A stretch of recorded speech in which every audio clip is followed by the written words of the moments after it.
말씀은 요한복음 19장 28절에서 30절 말씀입니다. 그 후에 예수께서 모든 일이 이미 이루어진 줄을 아시고 성경을 응하게 하려 하사 이르시되 내가 목말라 하시니 거기 신 포도주가 가득히 담긴 그릇이 있는지라. 사람들이 신 포도주를 적신 해면을 우슬초에 넣어 예수의 입에 대니 예수께서 신 포도주를 받으신 후에 이르시되 다 이루었다 하시고 머리를 숙이니 영혼이 떠나가시니라. 아멘. 자, 오늘 하나님의 말씀의 제목입니다. 다 같이 읽겠습니다. 시작. 후회 없는 삶. 할렐루야. 후회 없는 삶을 삽시다. 우리 옆 사람에게 후회 없는 삶을 사세요. 후회 없는 삶을 삽시다. 나중에 시간이 나고 나서 아이고 이러지 말고. 자, 우리가 지금 내 인생이 마지막 한 달 남았다고 생각한다면 여러분 그 마지막 한 달 어떻게 사시겠습니까? 하는 문제를 가지고 지금 말씀을 나눴어요. 벌써 5주째 마지막 주간이 되어버렸습니다. 자, 오늘 이 5번째 말씀은 뭐냐 하면 후회 없는 삶을 살아야겠습니다라는 겁니다. 여러분 죽기 직전에 얼마나 많은 사람들이 후회하는지 모릅니다. 내가 좀 잘 살아볼 걸. 그러나 마지막 죽기 직전에서 후회해도 이미 늦어버린 겁니다. 아직 살아있을 때, 할렐루야, 지금 내가 숨쉬고 있고 지금 이렇게 이 예배 가운데 있을 때에 후회 없는 내가 되기를 원하는 마음에서 오늘 몇 가지를 좀 생각해 보자는 것입니다. 여러분, 인생은 앞에서 나와 있는 말씀처럼 흔히 퍼즐 맞추는 길, 즉 퍼즐 맞추기라고들 보통 말을 합니다. 자, 인생이라고 하는 퍼즐을 맞추면서 평생 살아가는 거예요. 물론 우리가 죽을 때까지 그 퍼즐을 다 맞추면 좋겠는데 뭔가 부족하죠. 항상 부족합니다. 항상 뭔가 제대로 못한 것 같고 말이죠. 잘못 끼워놓은 것 같고. 그러지 않고 완전히 완성된 퍼즐로 야, 잘 만들었다. 내 인생이라고 하는 퍼즐 잘 끝냈다 하고 주님을 만나면 얼마나 좋겠냐는 거죠. 그런데 여러분 앞에 혹시 퍼즐이 놓여 있다고 생각해 보세요. 그 퍼즐이 어떤 사람은요 수백 피스, 어떤 사람은 수천 피스짜리 퍼즐일 수 있어요. 자, 이 많은 퍼즐을 언제 다 맞춰라고 생각할 수 있지만 사실은 누구나 보면요 이 4가지 퍼즐 정도면 돼요. 즉 4가지의 퍼즐을 조합만 하면 그 사람의 인생은 성공한 인생이 돼요. 바로 그 퍼즐을 뭐라고 말하냐면 저는 인생, 딴 말로 삶이라는 단어를 쓸 거예요. 자, 삶이라는 단어를 자세히 보세요. 시옷이라는 것이 있어요. 자음이, 또 아라고 하는 모음이 있어요. 그리고 리을과 미음이라고 하는 또 자음이 있어요. 총 4개의 퍼즐이 있어요. 자, 꼭 이렇게 맞출 필요는 없겠지만 우리가 삶에 대한 이야기를 하고 있으니까 한 달 동안 그렇게 좀 생각해 보자는 것입니다. 그래서 각각의 모음과 자음의 퍼즐을 잘 생각해 보면 이 자음과 모음으로 시작하는 단어들이 생각이 날 수 있어요. 인생이라는 것에 맞춰 보면 먼저 이 시옷이라고 하는 그런 것을 한번 생각해 볼까요? 시옷만 한번 펼쳐봐 주세요. 자, 시옷으로 시작하는 단어 중에 뭐가 있을까요? 우리의 삶하고 상관이 있는 거. 저와 여러분 특별히 예수 믿는 사람 입장에서 보면 한번 펼쳐보세요. 뭐가 있을까? 사자로 시작하네요. 뭐가 있을까요? 사랑? 넘어가 보세요. 사랑은 저번에 했고 사명이에요. 사명. 여러분 인생이라고 하는 퍼즐을 맞추며 살아야 하는데 첫 번째 꼭 맞추어야 할 인생의 사명, 이 퍼즐이라는 건 바로 사명이라고 하는 퍼즐이에요. 28절 말씀에 오늘 본문 말씀에 이렇게 되어 있습니다. 그 후에 예수께서 모든 일이 이미 이루어진 줄 아시고 성경을 응하게 하려 하사 이르시되 내가 목마르다 하시니 예수님이 십자가에 못 박히셨을 때 7가지 말씀을 하세요. 그 중에 한 가지 말씀이 뭐예요? 내가 목마르다입니다. 성경에 기록된 대로 이루어 주시려고 십자가에서 성경에 나와 있는 구약에 이미 말씀했던 예언들이 이루어져 가고 있는데 그 중에 하나가 바로 십자가에 돌아가시는 것이고 또 하나는 그의 모든 사명이 끝나기 전까지 신포도주를 마시지 않는 것이었고 또 하나는 모든 사명을 마치시고 마지막에 드디어 목마르다 말씀하시고 신포도주를 입에 대시고 그 영혼이 떠나가시는 일이었던 거예요. 그러니까 이 목마르다라는 말씀은 의도적으로 하시는 말씀이에요. 성경을 이루시려고 마지막 신포도주를 입에 대고 돌아가시려고 숨을 거두시려고 그래서 의도적으로 목이 마르다라고 말씀하는 거지, 내가 아직 이 땅에서 사명을 다 이루지 않았는데 십자가를 져서 목 마르다 이런 의미가 아니에요. 마치 히딩크 감독이 2002년도에 나는 아직도 목이 마르다 말한 것과 같은 그런 의미에서 목 마르다가 아니라 성경의 말씀을 이루기 위해서 하신 말씀이 이 목 마르다라고 하는 말씀이에요. 시편 69편 21절에 보면 그들이 쓸개를 나의 음식물로 주며 목마를 때에는 초를 마시게 하였사오니 라고 되어 있어요. 이미 구약의 시편 말씀에 예수님이 십자가에서 어떻게 죽으시는지에 대해 나와 있고, 이 말씀을 이루시기 위하여 목마르다고 말씀을 하신 거예요. 이미 우리가 앞에서 말씀한 대로 십자가에 지시고 처음에 그 입에 신포도주를 댔을 때, 쓸개탄 포도주를 댔을 때 안 마셨어요. 거부하셨다는 말이죠. 그러나 마지막에는 결국 그것을 마시는 것을 스스로 허용했다는 것이죠. 그 이야기는 뭐예요? 사명을 다 이루었음을 선포하는 내용이라는 거예요. 우리는 이 땅에 태어나는 장소나 그 태생은 다를 수 있어요. 그러나 누구나 이 세상에서 하나님이 주신 귀한 사명, 또 삶의 목적을 가지고 태어난다는 사실입니다. 그 사람이 가난하게 태어나든 부유하게 태어나든 어느 나라에서 태어나든지 간에 하나님은 한 사람 한 사람에게 다 필요한 사명을 부여하여 주셨어요. 그런데 문제는 많은 사람들이 그 삶의 목적, 그 사명을 모르고 산다는 거예요. 제가 여기서 지금 당신의 사명은 무엇입니까? 라고 물어보신다면 여러분 무엇입니다? 라고 자신 있게 말할 수 있는 사람이 되어야 합니다. 할렐루야. 제가 물어볼까요? 물어볼게요. 여러분의 사명은 무엇입니까? 제가 항상 말씀합니다. 생명 살리는 일입니다. 생명 살리는 일.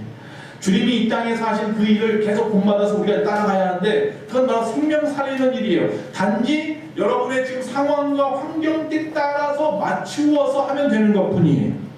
여러분의 지금의 환경이 어떻든지 그 안에서 믿지 않는 가족이 있다면 그 가족을 향하여, 믿지 않는 내 이웃이 있다면 이웃을 향하여, 여러분의 직장 동료가 있다면 그를 향하여, 친구를 향하여 생명 살리는 일을 하는 일이 여러분이 그 사명인 거죠. 자, 그런데 그 사명을 갖다가 우리가 깨달은 사람은 이 땅에서 이 삶이라고 하는 첫 번째 퍼즐을 완성한 사람이 되는 것이고, 우리가 그 사명도 모르고 그냥 훅 지나가 버리는 인생을 살아버렸다면 첫 번째부터 잘못 맞춰진 인생을 사는 거예요. 그래서 대부분 그 임종을 앞두고 하는 말이 뭐예요? 내가 인생을 헛살았어 라고 하는 사람이 더 많아요. 왜 그런 말을 합니까? 우리가 무엇인지 모르게 굉장히 바쁘게 땀 흘리고 살아가긴 했어요. 그런데 중요한 것은 그 무엇도 모르고라는 거예요. 왜 땀을 흘리는지, 내가 왜 열심히 일을 하는지, 내가 왜 이렇게 돈 벌려고 정정긍긍했는지, 왜 그럽니까? 라고 말할 때 주님이 우리에게 주신 그 사명을 위해서였어야 되는데, 그저 자기의 욕심을 위해서였다면 항상 후회하는 것밖에 남지 않는다는 거예요. 왜? 이제 그제서야 죽음 앞에 가서야 살 소망이 생기거든요. 살고 싶은 마음이 생기거든요. 영생하는 마음이 생기거든요. 그렇게 끝에 가서 후회하지 마시고 아직 살아있을 때, 숨쉬고 있을 때 지금 우리의 사명이 무엇인지 알아서 그 사명을 이루기 위하여 살아가는 저와 여러분 되시기를 바랍니다. 적어도 우리 예수만교회 성도님들은 자신의 사명을 잘 알아서 여러분의 가정에서도, 또 여러분의 직장이나 또 여러분이 사는 그 지역이나 이 우리 예수만 교회 안에서도 열심히 사시는 여러분 되시기를 바랍니다. 예수님은요, 이 땅에서 33년 반 정도를 살았다고 하죠. 33살 정도 사셨어요. 인간의 나이로. 그런데 30년은 뭐 했어요? 준비하는 기간이었어요. 그가 이 땅에서 하신 공생에는 3년 반 정도밖에 되지 않아요. 다시 말씀을 드리면요, 즉 예수님께서는 3년 반을 이 땅에서 온전히 복음 전파를 위해서 살기 위해 30년을 준비했다는 이야기예요. 즉 예수님의 삶을 갖다 크게 두 가지로 볼 수 있는데, 하나는 뭐냐 하면 선택, 또 하나는 뭐냐 하면 집중이라고 하는 단어예요. 즉 예수님께서는요, 자신을 위해서 살기로 선택하지 아니하시고 하나님의 말씀대로 살기로 선택하셨어요. 즉 예수님은요, 이 땅에서 30년을 준비해서 보통 우리 같으면, 저와 여러분 같으면 30년을 갖다 준비해서 학교 다니고 이러면서 30년을 준비해서 60년을 잘 살아보겠다고 준비하며 살죠. 근데 예수님은요 30년을 준비해서 불과 3년 동안을 위해서 살았다는 거예요. 그 3년 반 동안 모든 일을 이루시고 다 이루었다고 말씀하고 있다는 사실이에요. 즉 욕심을 내면서 살려니까 우리가 후회하는 삶이 되는 거예요. 그러나 우리가 이 땅에서 하나님이 내게 명하신 사명을 감당하기 위해서 산다면 후회 없이 살게 될 줄로 믿습니다. 할렐루야. 여러분, 정말로 내가 무엇을 위해서 삽니까? 나중에 후회할 거리만 만들며 살지 마시고 우리 예수님처럼 하나님이 내게 주신 사명 감당을 위해서 후회 없이 사시는 저와 여러분 되시기 바랍니다. 이 땅에 보내진 이유, 그 사명을 위해서 사는 것 굉장히 중요합니다. 우리 주님은 사명을 위해 살기로 선택하셨다는 것, 그리고 오직 그 사명을 위해서 세상 것을 다 내려놓으시고 오직 그 사명에만 집중하셨다는 거예요. 그래서 3년 반이라고 하는 짧은 인생으로도 얼마든지 온 세상을 뒤집어 놓으실 수 있었던 거예요. 우리가 지난 한 달 동안 끊임없이 제가 여러분에게 귀가 따갑도록 물었습니다. 우리가 한 달만 산다면 어떻게 사시겠습니까? 우리가 열정적으로 살아야 합니다. 사랑으로 살아야 합니다. 겸손하게 살아야 합니다. 오늘 또 마지막으로 뭐예요? 후회 없는 삶을 살아야 합니다. 즉 우리의 삶의 목적, 삶의 사명을 발견하고 그것을 선택하고 오직 거기에 집중하면서 사는 삶이 후회 없는 삶이라는 거예요. 첫 번째 퍼즐, 사명을 맞추는 거예요. 두 번째 퍼즐은 뭐냐?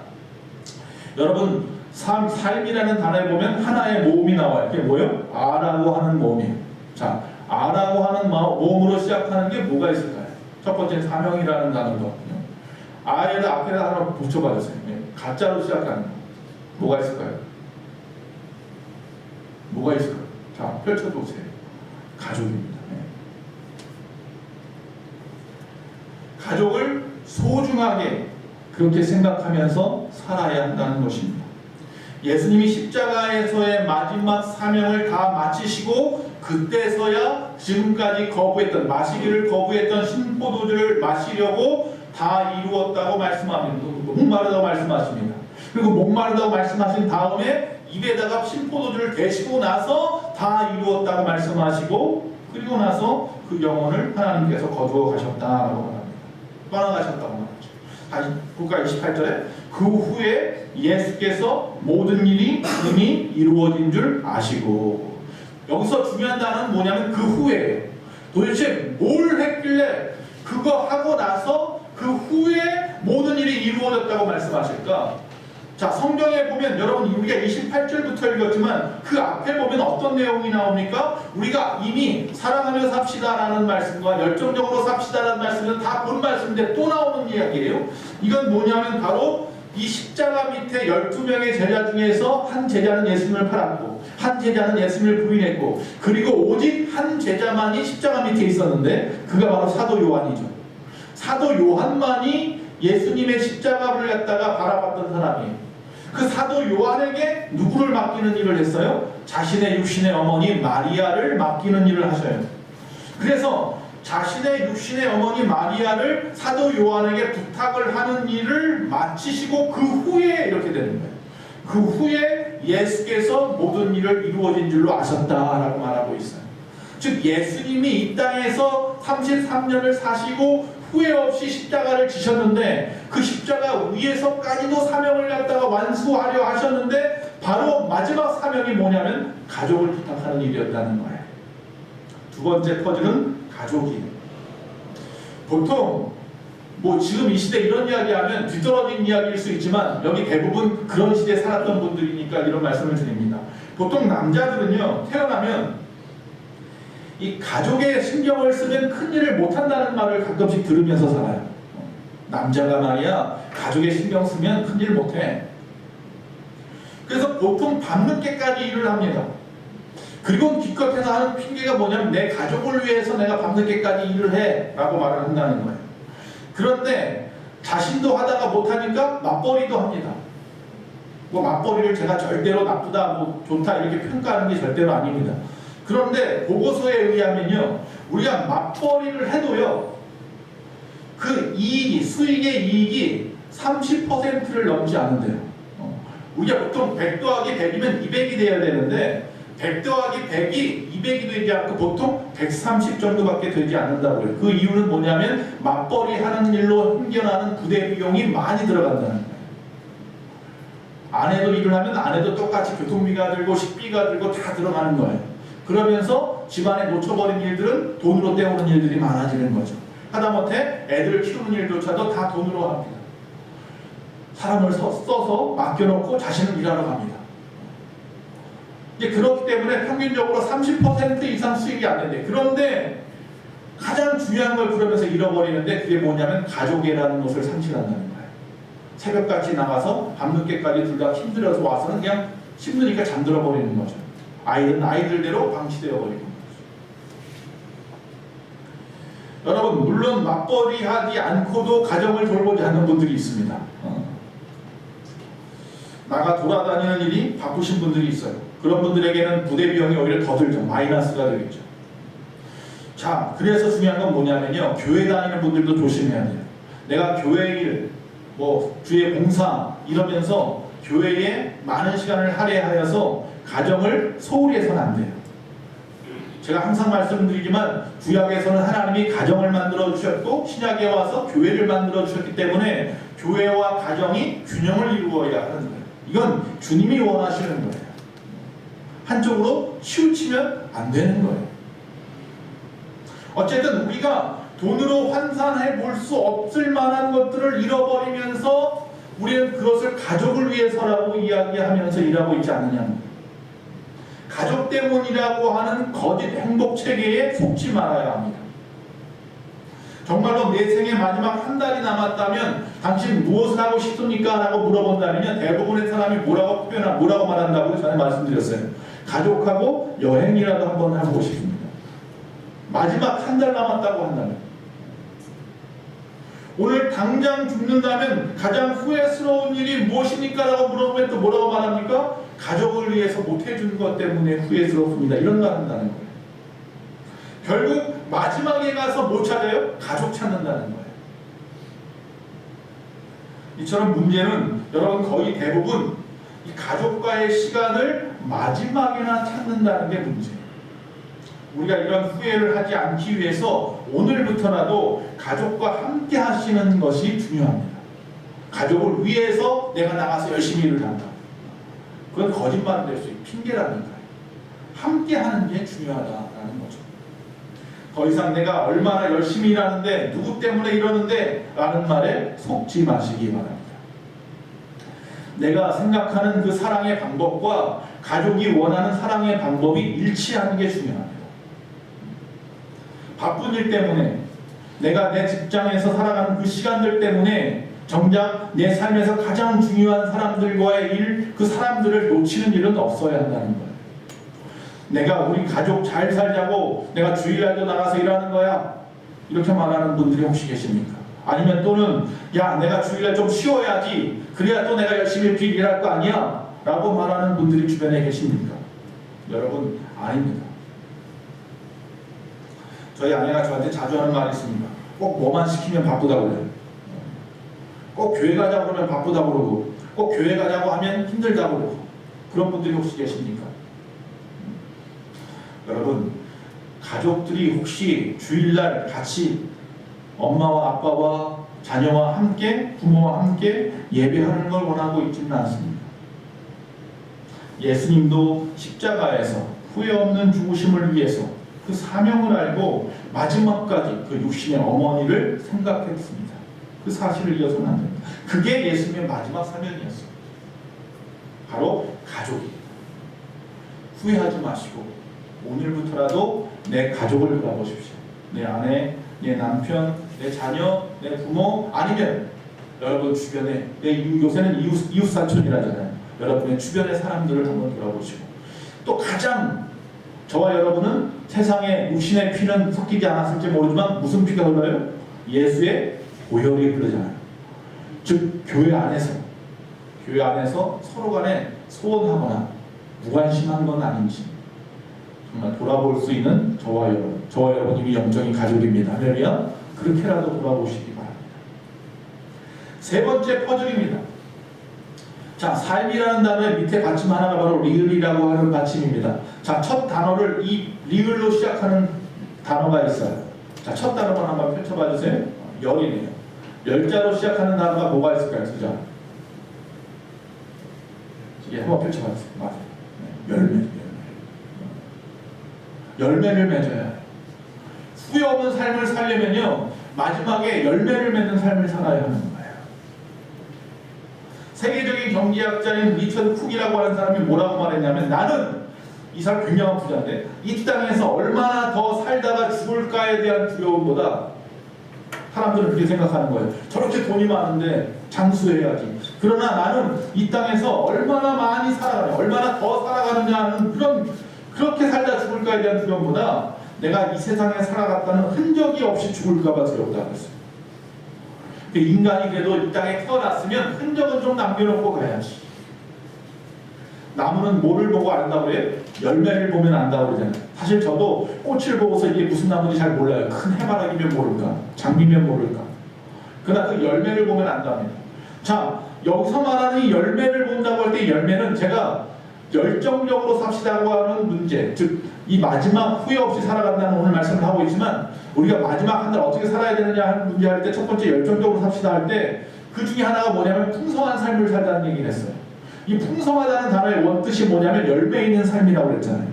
열매를 맺으며 살아야 한다고 말을 했었어요. 근데 그때 그 열매는 풍성한 열매, 다시 말하면 성령의 열매, 감사의 열매, 이런 열매들이에요. 주 안에서 얻는 열매들. 근데 여기서 말하는 이 열매는 좀 결이 좀 다릅니다. 흔적을 말하는 거예요. 흔적. 우리가 이 땅에 살아왔다는 흔적을 말하는 거예요. 많은 사람들은 인생이 무상하다고 말합니다. 그러나 우리가 이 땅에서 살아가면서 흔적, 열매를 맺는 일에 대한 가치를 몰라서 하는 이야기예요. 짧은 것 같지만, 우리가 100세를 산다고 할 때 100세도 짧은 것 같지만 예수님이 이 땅에 30년 사셨잖아요. 그리고도 세상에 2000년이나 지금까지도 그분의 흔적이 남아있단 말이에요. 여러분, 열매의 가치를 몰라서 인생 무상이라니, 헛살하느니, 허망하다느니 이런 소리 하지 마시고, 솔로몬처럼 헛되니 다 헛되다고 하는, 세상만 바라보니까 그렇다는 거 아니에요. 그러지 마시고, 누군가의 삶에, 교회에, 가족에, 여러분 자녀에게라도 삶의 흔적을 남기시기 바랍니다. 여러분의 이름이 우리 예수소망교회 역사에 크게 남기 원합니다. 할렐루야. 우리 예수소망교회가 이 땅에 있는 동안에 교회 역사가 이루어질 텐데, 교회가 성장하고 부흥하는 그 모든 역사 과정 속에서 여러분의 이름이 한 부분을 차지하자. 제가 2008년도에 아버지 학교를 다녀왔습니다. 벌써 14년 됐네요. 꽤 오래됐네요. 그때 그 아버지 학교 이제 수원에 있는 온누리 교회에서 했었는데, 이제 동네 사는 분하고 이웃들하고 이웃에 있는 아버지들하고 같이 갔어요. 3명이서 왔나요? 3명이 같이 갔었어요. 근데 그곳에서 마지막 날 하는 게 뭐냐면요, 마지막 날은 아내들을 초청해요. 저도 이제 아내를 초청했고요. 아내들을 초청을 해요. 그리고 나서 하는 일이 뭐냐면 세족식을 하는 거예요. 아내들의 발을 씻어주는 일을 해요. 저도 그 아내를 모시고 간다고, 모시고 가서 그 일을 해요. 근데 같은 조가 있는데 그 조에서 연세가 좀 지긋하신 한 60대 후반 정도 되죠. 그 당시에 볼 때. 연세다 그러고 하는데 진짜. 한 분이 계셨는데, 이분은 젊은 여인이라고 왔어요. 한 20대 중반쯤 되는, 뭐 후반이나 될까? 마냐? 그런 분하고 와서, 야, 이분은 부인이 꽤 나이 차이 나는 줄 알았어요. 근데 그게 아니라 자기 딸하고 온 거예요. 그러면서 이제 서로 이제 마지막에 인사를 시키면서 간증 아닌 간증을 몇 분씩 하는데, 그런 이야기 중에 하나가 뭐냐면, 아내가 일찍 돌아가셔서 일찍 하나님의 부심을 받아서 어쩔 수 없이 딸하고 나왔다. 그리고 딸의 발을 씻겨줬어요. 근데 그분이 하는 이야기가 하나 있어요. 우리 딸은요, 지금도, 그때 20대 후반쯤 됐다고 했잖아요. 지금도 누구랑 결혼하려면 아빠 같은 사람하고 결혼할 거라고 얘기해요. 어렸을 때는 꼭 아빠하고만 결혼한다고 그랬어요. 그 이야기를 했어요. 저는 보고 좋은 거는 꼭 실천하는 사람입니다. 그래서 집에 와서 며칠 후에 해리가 그때 한 10살 정도밖에 안 됐을 때, 아직 뭣도 모를 때, 지금 그렇게 물어보면 절대로 그렇게 안 하겠지만 그때는 아직 뭣도 모를 때니까 10살도 잘 안 났는데 물어봤어요. 너는 누구랑 결혼하고 싶어? 그랬더니 아빠랑 이러더라고요. 내가 헛살지 않았구나. 여러분, 이 열매라는 것이 굉장히 중요하다. 흔적 있는 삶을 좀 살아야 되겠다. 지금 물어보면 절대로 난리 팔색을 할 거지만 물어볼 때는요, 아직 아무것도 모를 만한 때 물어보셔야 됩니다. 근데 거기서 끝났어야 되는데 그 다음에 또 제가 뭘 물어봤냐면 꼭 물어보는 거 있죠. 물어봐서는 안 되는 거. 아빠가 좋아? 엄마가 좋아? 그 말은 또 그때 알아들었는지 안 알아들어요. 아무 말. 얼굴이 괜히 식은땀 흘리는 그런 얼굴로 쳐다만 보더라고요. 아빠 도대체 그런 걸 왜 나한테 물어? 이런 얼굴. 거기까지는 가지 마시고 그냥 너 누가 좋아? 이런 거 물어보지 마시고 너 누구랑 결혼하고 싶어? 라고 물어보세요. 아빠 같은 사람, 아빠랑 이런 말 들을 때 기분이 날아갈 것 같더라. 여러분, 우리가 이 땅에 살아가면서 이처럼 하나님 앞에서도 마찬가지고 누구 앞에서도 마찬가지고 정말로 인정받는 삶을 살자는 이야기를 하고 있는 거예요. 아, 이 사람 이 땅에서 헛되게 살지 않았구나. 이 사람 이 땅에서 잘 살았구나. 그 중에 하나가 뭐냐면 그 흔적을 보면 알 수 있거든요. 그 열매를 보고 안다는 거예요. 나의 삶의 흔적, 나의 열매, 내 가족의 모습 가깝게는 그걸 보면 알아요. 누가복음 23장 47절에서 49절에 보니까 이런 말씀이 있습니다. 백부장이, 여기서 백부장은 누구예요? 십자가 밑에서 예수님을 갖다가 십자가에 매달아 놓고 거기서 감시하고 있던 그 백부장이 그 된 일을 보고, 십자가에서의 되어진 일을 보고 하나님께 영광을 돌려, 이 사람 로마 병명인데 하나님 앞에 영광을 돌립니다. 돌려 이르되 이 사람은 정녕 의인이었도다 하고 예수님을 향해서 이를 구경하러 모인 무리도 그 된 일을 보고 다 가슴을 치며 돌아가고, 자기가 십자가에 못 박아 갔으니까 예수를 아는 자들과 갈릴리로부터 따라온 여자들도 다 멀리 서서 이 일을 보니라. 예수님이 정말로 하나님의 아들임을 모르는, 메시아인지 모르는, 전혀 알 수 없는 이방인 백부장조차도 그 십자가에서 예수님의 말씀 한 말씀과 헤어지는 모든 일들을 보고서 뭐라고 해요? 저분은, 이 사람은 정녕 의로운 자라고까지 고백했다라는 사실입니다. 마지막에 숨을 거두시는 여러분의 모습을 보면서 여러분의 가족이, 여러분의 주변 지인들이 여러분을 보면서 아무개 집사님은, 아무개 성도님은 정녕 의인이었도다 라고 말할 수 있겠냐. 여러분, 이 십자가에서 예수님의 죽음을 보고 돌아간 자들로 인해서 세상이 변한 줄로 믿습니다.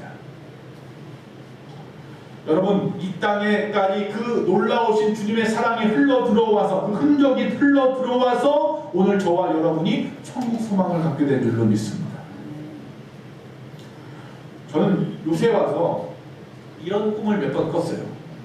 요새 많이 꾸는데 예전에는 꿨었는데, 제가 꿈을 좀 많이 꾸는 편인데 똑같은 꿈을 계속 꿔요. 그러니까 내용은 바뀌는데 그 모습은 똑같아요. 뭐냐면 제가 속옷 차림으로 돌아다니는 거예요. 혹시 그런 꿈 꿔보신 분 계십니까? 속옷 차림으로 자꾸 돌아다녀요. 다른 사람 다 옷 입고 다니는데 나만 아예 빨개 벗지는 않아. 꼭 보면 팬티 바람 하나, 팬티에 런딩 하나 걸치고 돌아다녀요. 겨울도 낮이고. 그런 꿈을 꿔요. 이게 무슨 꿈일지 궁금했어요. 세상 사람들은 이 꿈의 해몽을 어떻게 하나 봤더니 또 길몽이라고 하더라고요. 오히려 어렵고 힘들겠지만 내가 하고자 하는 일을 온전히 이룬다, 뭐 이렇게 이야기 써있더라고요. 인터넷에 보니까. 궁금해서 봤어요. 그건 믿지 않지만 그 꿈을 꿀 때마다 제 느끼는 느낌은 있어요. 하나님이 왜 이 꿈을 자꾸 꾸게 하는지에 대한 느낌이 하나 있어요. 그게 뭐냐면 마지막 때에 주님 앞에 서는 나의 모습이 이러면 안 되겠다는 거예요. 부끄러운 모습으로 주님 앞에 서서는 안 되겠구나. 이 땅에서도 나는 좋은 옷을 입고 나는 좋은 집에 살고 좋은 모습인 것 같지만 다 입었어요. 전 입었잖아요. 좀 양복 입고 다 입었잖아요. 그러나 자신은 알아요. 빨개벗은 나의 모습을 알아요. 남들한테 이 벌거벗은 걸 보이지 않기 위해서 꽁꽁 감추었는지 모르지만 세상 사람들은 우리를 보고 알아요. 저 사람이 아무리 명품으로 온몸을 다 감싸도 부끄러운 사람이라는 걸 알고 손가락질 할 수가 있단 말이에요. 그 꿈을 꿀 때마다 항상 그게 내 머릿속에 의식이 되는 거예요. 그래서 이 땅에서 어떻게 해요? 부끄럽지 않게 살아야겠구나. 열매 맺는 삶의 흔적을 좀 남겨야겠구나. 인정받는 삶을 좀 살아야겠구나. 그런 생각을 항상 합니다. 가족에게만이 아니라 주변 사람들로부터 인정받는 삶. 손가락질 당하지 않고 자신이 스스로 항상 벌거벗은 것을 눈치채지 않고 그래도 따뜻하게 입고 누구 앞에도 아름답게 서 있는 모습으로 그런 모습으로 여러분 저와 여러분 사시기를 간절히 바랍니다. 그게 바로 흔적 있는 열매 맺는 삶이 아닐까 싶습니다. 마지막 네 번째입니다. 자, 삶이라는 단어를 또 보면 마지막에 미음으로 끝납니다. 자, 미음으로 시작해서 미음으로 끝나는 단어가 있어요. 뭐가 있을까요? 두 글자. 미음으로 시작해서 미음으로 끝나요. 마음? 마음도 있네요. 예, 믿음이죠. 네. 믿음 없으면 아무것도 아니에요. 우리가 이 땅에서 사명을 다 이루었어요. 근데 믿음 없이 이루어진 사명은 나에게 아무런 의미가 없어요. 믿음 없이 가족하고 아무리 살아가며 살아도 아무 의미 없어요. 어떤 열매를 맺고 있다는 어떤 흔적을 남겼는지 모르지만 믿음 없으면 알아서 우리가 지금 처음부터 후회 없는 삶에 대한 얘기만 한 것이 아니라 5주 동안 보아왔던 마지막 한 달의 삶의 가장 중요한 마지막 키포인트는 뭐예요? 믿음이에요. 이거 없으면 뭐예요? 천국 못 가요. 할렐루야. 영생함이 없어요. 여러분의 자녀들이, 여러분의 가족이 여러분한테 아무리 잘하고 주변 사람들한테 아무리 인정을 받고 많은 흔적을 남겼어도 믿음 없으면 거기서 빠이빠이예요. 거기까지. 누가복음 23장 46절에 예수께서 큰 소리로 불러 이르시되 십자가에서 마지막 모습이에요. 아버지 내 영혼을 아버지 손에 부탁하나이다 하고 이 말씀을 하신 후에 뭐 하셨어요? 숨지시니라 그랬어요. 자, 예수님이 십자가에서 마지막으로 아버지 손에 이 영혼을 부탁합니다 라고 말씀하고 숨지셨다 라고 말하고 있단 말이에요. 즉 다시 말하면 예수님도 하나님 손에 자신의 영혼을 맡기고 부탁하는 거예요. 하물며 예수님조차도 그렇게 하는데 저와 여러분의 인생은 어디다가 맡기고 살아갑니까? 그 영혼 하나님 앞에 맡길 수 있습니까? 정말로 마지막 죽음 앞에 나는 천국 갈 자신이 있으십니까? 어떤 믿음이 있으십니까? 세상에서 돈 많이 벌 자신은 있는지 몰라도 그래서 부자 될 믿음은 있는지 몰라도 천국 갈 믿음이 있느냐는 거죠.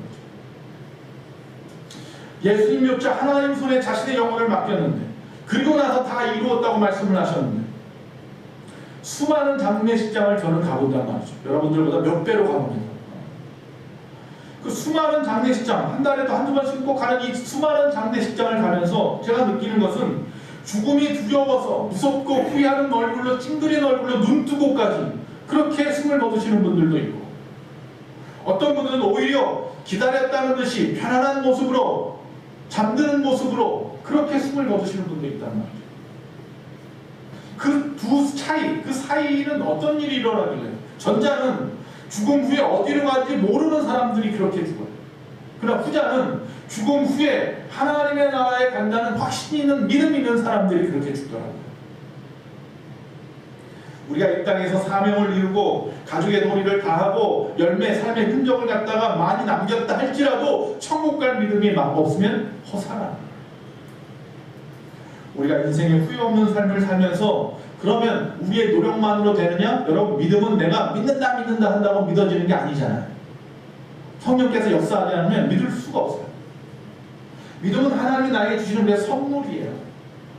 그 선물을 받을 준비가 되어 있지 않으면 받을 수도 없지요. 이처럼 이 믿음은 즉 후회 없는 삶의 마지막 이 정점은 내 노력만으로 되지 않고 뭐예요? 그분의 손이 필요해요. 예수님이 그래서 마지막에 그분의 손을 부탁하고 있습니다. 그것이 뭐예요? 믿음입니다. 자, 오늘 다룬 주제의 결론입니다. 오늘 말씀에 대한 주제의 결론입니다. 우리가 이제 죽어서 우리의 영혼이 하나님의 곁으로 갈 것을 믿으십니까? 아멘. 거기까지 아멘 할 수 있어야 돼요. 예수님께서 우리에게 나의 길을 따라오라고 하시고는 모든 사명을 다 이루시고 그리고 인간의 도리와 또한 삶의 흔적 그 백부장에 그 밑에 십자가 밑에 있는 백부장에까지도 흘려보내시고 그리고 나서 다 이루었다고 말씀하시고 십자가에서 온전히 피 한 방울까지 다 흘리신 다음에 그 영혼을 하나님 앞에 맡기심으로 믿음을 완성했던 것처럼 우리가 이 땅에서 열심히 살아야 합니다. 최선을 다해 사십시오. 생명 살리려면 목숨 걸고 하십시오. 삶의 흔적을 좀 남기십시오. 아름다운 흔적 말입니다. 저 러시아의 누구처럼 정말 이상한 흔적 남기지 말고 세계 역사에 아름다운 흔적을 좀 남기시고 그리고 나서 우리의 믿음으로 마지막 정점을 딱 찍으십시오. 할렐루야. 이 땅에서 이렇게 살았습니다 하고 점을 딱 찍는 것처럼 마지막 믿음의 점을 찍을 수 있는 저와 여러분 되시기를 바랍니다. 그래서 삶이라고 하는 우리의 인생의 퍼즐의 마지막은 뭐로? 믿음. 제시 무디라고 하는 젊은 목사님이 켄터키의 오웬스라는 곳에서 부임받아서 목회를 시작했습니다. 그러면서 그곳에 어떤 성도님하고 친해졌어요. 성도님이 열심히 교회 나와서 충성하면서 친해졌어요. 그런데 그만 그 가정의 부인이 그 남편의 부인이 그만 암에 걸리게 되었고 늦게 발견을 하는 바람에 결국 이 급성암 말기에 병원에서 마지막 임종을 앞두게 되었어요. 그래서 목사님이 찾아갔겠죠. 신방을 갔어요. 자, 신방을 원해서 신방을 남편과 함께 갔습니다. 자녀들도 다 같이 갔습니다. 그리고 이제 임종 예배를 드려야 될 것 같아서 임종 예배를 드리려고 합니다. 그때 그 아내가 이렇게 말합니다. 목사님, 성경에 보면 천국에서는 하루가 천년이고 천년이 하루와 같다고 하는데 맞습니까? 라고 묻습니다. 예, 맞습니다. 이 땅에서 시공간은 이 땅에서 필요한 거예요. 이 땅에 살아가는 동안에 시간과 공간이라는 게 필요한 것이고 저 하늘나라에서는 그게 다 필요 없는 거예요. 그래서 하늘나라에서는 하루가 천년 같고 천년이 하루 같은 거예요. 개념이 없다는 얘기예요. 자, 어쨌든 맞습니다 라고 말합니다. 그러자 그 아내가 네, 알겠습니다. 그래서 목사님, 여기 누워있을 때 계산해보니까 천년과 하루라고 하는 시간을 계산해보니까 한 시간은 40년이더라고요. 그렇게 이야기하는 거예요. 하늘나라에서 한 시간은 40년과 같더라고요. 그러니 내가 지금 떠나도 남편이 이 땅에서 한 40년은 살 텐데 그리고 나서 나중에 저 천국에서 만날 텐데 내가 이 땅에 있으면 40년을 기다려야 하지만 내가 천국에서는 한 시간만 기다리면 되네요. 그리고 난 다음에 아이들 앞에서 이야기합니다. 저 아이들은 앞으로도 70년, 80년은 더 살 텐데 그래서 생각해 봤습니다. 40년 후에 남편을 만나고 난 다음에 여보, 짧은 시간이었지만 얼마나 보고 싶었는데 내가 꼭 그렇게 말해줄 거고 그리고 나서 또 1시간이 지난 후에 아이들이 오면 얘들아, 내가 2시간 동안 아빠와 너희를 기다렸는데 너희들이 분명히 믿음으로 천국 올 것을 알기 때문에 그 기다림이 얼마나 행복했는지 몰라 라고 말해줄 거예요. 여러분도 그렇게 말할 수 있길 바랍니다. 그러면 아무개야, 내가 너를 한 2시간, 1시간 기다렸다. 근데 그 기다림이 얼마나 행복했는지 몰라. 내가 너를 사랑한다는 걸 다시 알게 됐어. 그렇게 말해주시기 바랍니다. 그러려면 뭐 해야 돼요? 여러분의 자녀가, 여러분의 가족이 예수 믿어야 돼요. 그도 천국에 올 것이라는 확신이 있어야 그 기다림이 행복한 거예요. 천국에 올 거라는 확신이 없으면 기다림이 불안한 거예요. 안 오면 어떡하지?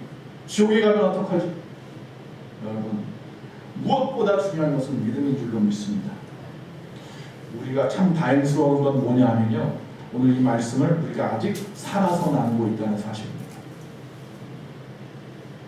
이미 떠나보내신 분들은 그 마음에 죄송합니다, 아픔이 될 수도 있었겠죠.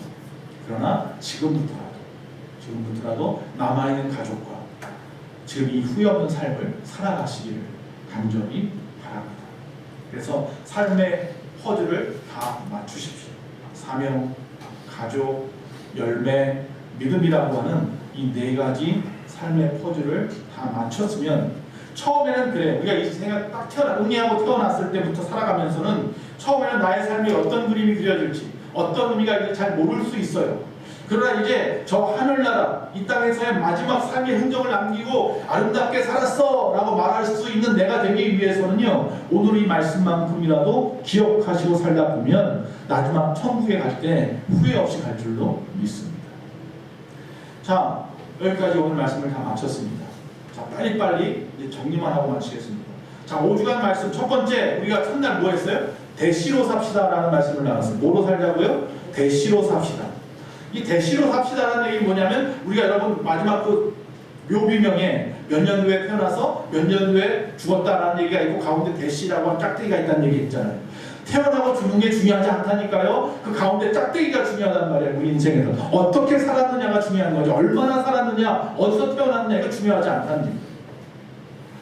두 번째 뭐예요? 열정적으로 삽시다 그랬어요. 그래서 그 대시를 어떻게 살아가야 되느냐, 그 대시를 첫째는 열정적으로 살아야 되는 거예요. 열정적으로 산다는 이야기는 열매 맺는 삶을 살자. 그리고 언젠가 죽는 거는 좀 피하십시오.